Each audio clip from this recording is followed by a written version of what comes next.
In Seater, not far from Fox, Victoria attacks relay bears so she can begins to create an army of newborns with him to get her revenge on Edward Cullen for killing her true love James.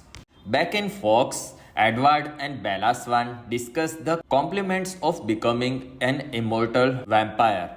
At 18 years old, 1 year older than Edward was when he became a vampire. Bella expresses her aversion to the idea of marrying so young. Edward refuses to turn her into a vampire until they are married. His argument that she should have various human experiences she would otherwise miss. While Charlie Swan investigates the disappearance of relay bears, Edward suspects his disappearance was caused by the newborn vampires. Furthering his suspicions is Relay's intrusion into Bella's room. Although Edward fears for her safety, Bella insists that Jacob Black and the rest of the werewolf pack would never harm her. But Edward is still unconvinced. Bella goes to La Push to see Jacob and returns home unharmed. During one of her visits, Jacob confesses he is in love with her and forcefully kisses her. Furious Bella punches him and sprains her hand, and Edward later threatens Jacob if he will touches her without her consent again and tells him to wait for Bella to give it to him. She even revokes the invitations for Jacob and his pack members to her graduation party. But when he apologizes for his behavior, she forgives him. Meanwhile, Alice sees a vision of the newborn army attacking Fox led by relay bears. Jacob, accompanied by Cole and Embry, overhear this, which leads to an alliance between the Cullens and Wolfpack.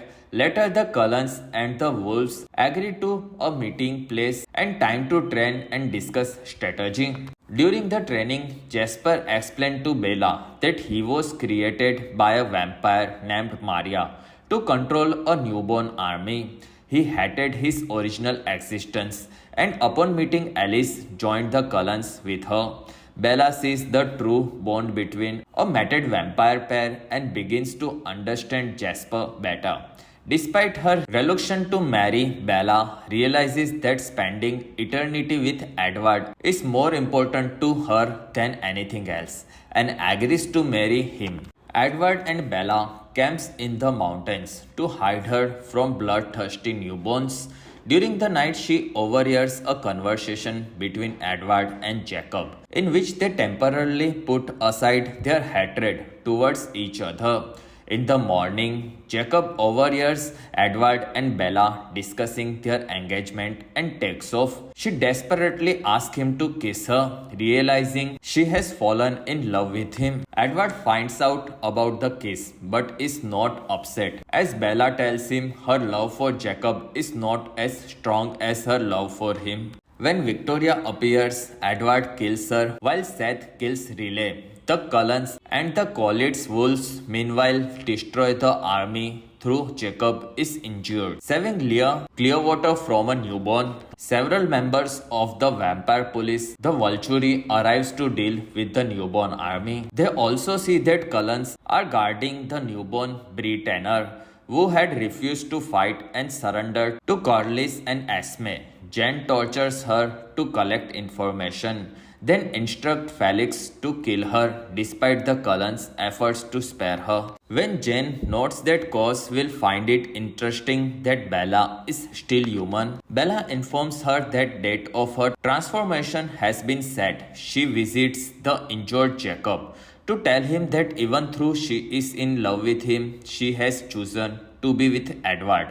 Heartbroken but willing to accept her choice, Jacob reluctantly agrees to stop trying to come between her and Edward. Bella and Edward go to their meadow, where she tells him she had decided to do things his way, get married, have sex, then he transformed into vampire. She also explained that she never has been normal and never will be. She's felt out of place her entire life, but she is in Edward's world. She feels stronger and complete. At end of the film, they decide they need to tell Charlie about their engagement. Thank you for watching. Don't forget to like the video and subscribe to channel for more content.